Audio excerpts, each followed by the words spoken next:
Good morning. Happy Friday. Welcome back to another NaytonTech news episode. We do these every week. It's kind of a little bit of a curation of articles and news that I have found interesting over the last week.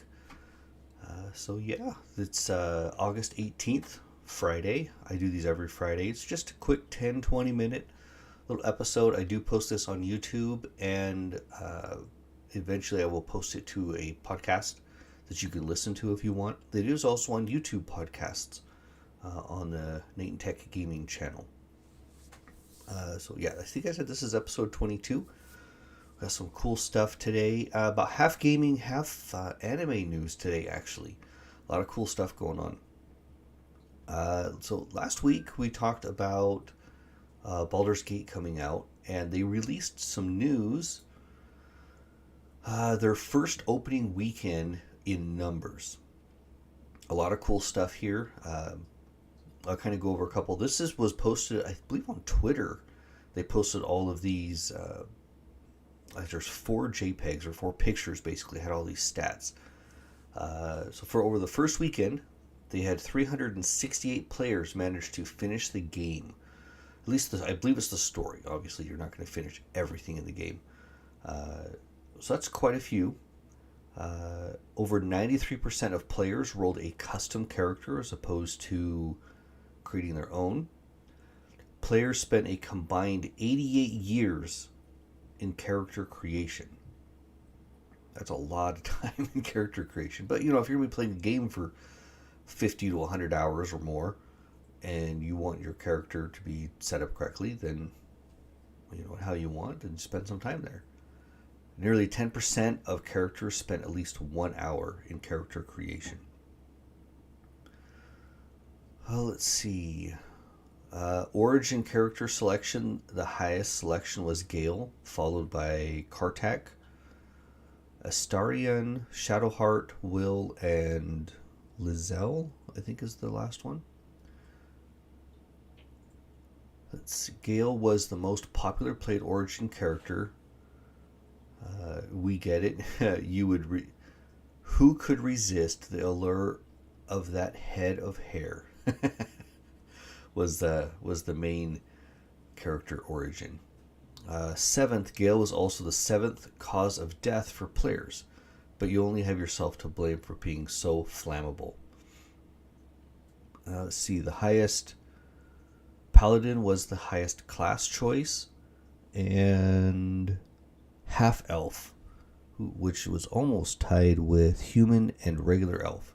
Those 3 were the top 3, and then it kind of drops off. Dragonborn, tiefling, drow, half orc, dwarf, gnome, halfling, and I don't know if I can read this last one.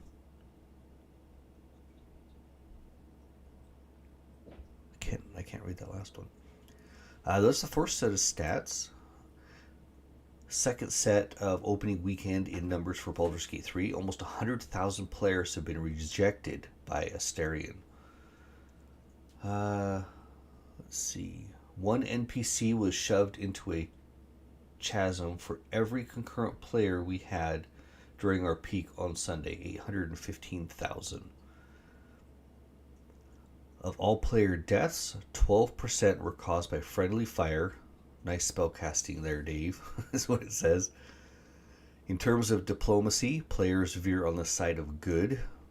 65% saved Grove, assault, and 34.9% assaulted Grove.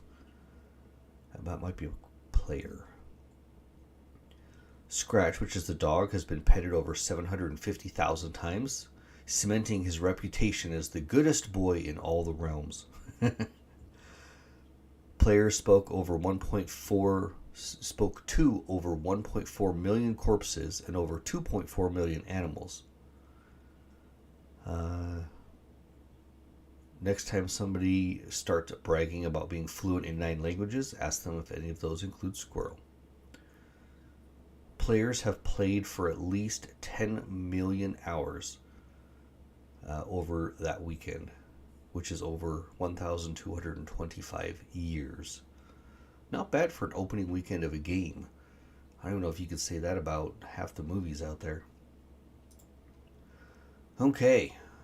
Actually, this is more about technology. I'm just going to kind of read this verbatim. A drug for regrowing teeth could be available within the next decade.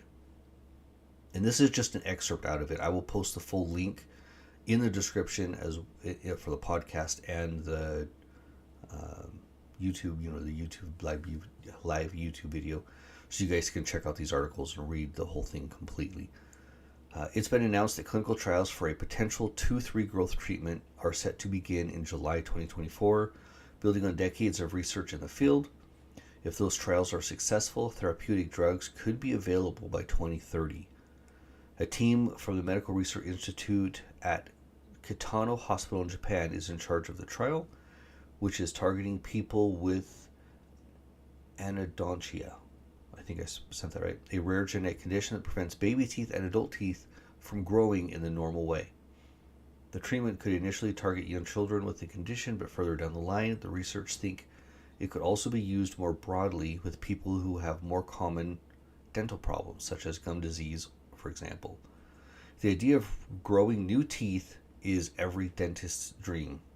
Katsu Takahashi, head of the industry and oral surgery department of Kitano Hospital, told the Mainichi, "I've been working on this since I was a graduate student. I was confident to be able to make it happen."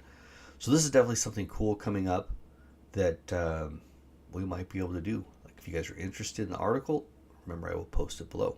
Don't forget to like and subscribe. Next one. One Piece becomes the first anime to crash Crunchyroll 2 weeks in a row. If you guys follow One Piece at all, you've probably seen that his Gear 5 has been debuted. Actually, I'll just read this part of the article, the cool part. One Piece's highly anticipated Gear 5 debut on August 6th, as it literally... They worded this right. Debuted on 6th of August as it literally broke the internet. The number of phenomenal tweets as well as the crash of all streaming websites made headlines, proving just how much fans appreciate this transformation. While episode 1071 features the transformation, episode 1072, which is just this last weekend's, is the real deal as fans witness the fight between Luffy and Kaido. Just like the Gear 5 debut episode, fans can't help but be awestruck by the incredible animation featuring some of the best moments in animation history. The second one is actually for One Piece, if you guys are interested in getting into it. Master of Art in Binge-Watching, One Piece slashes 137 hours from One Piece. So how does this work? To put it in perspective, I'm kind of reading this because they do a better job of explaining it than I do. To put it into perspective, they've trimmed down 130. How have they trimmed 137 hours from One Piece?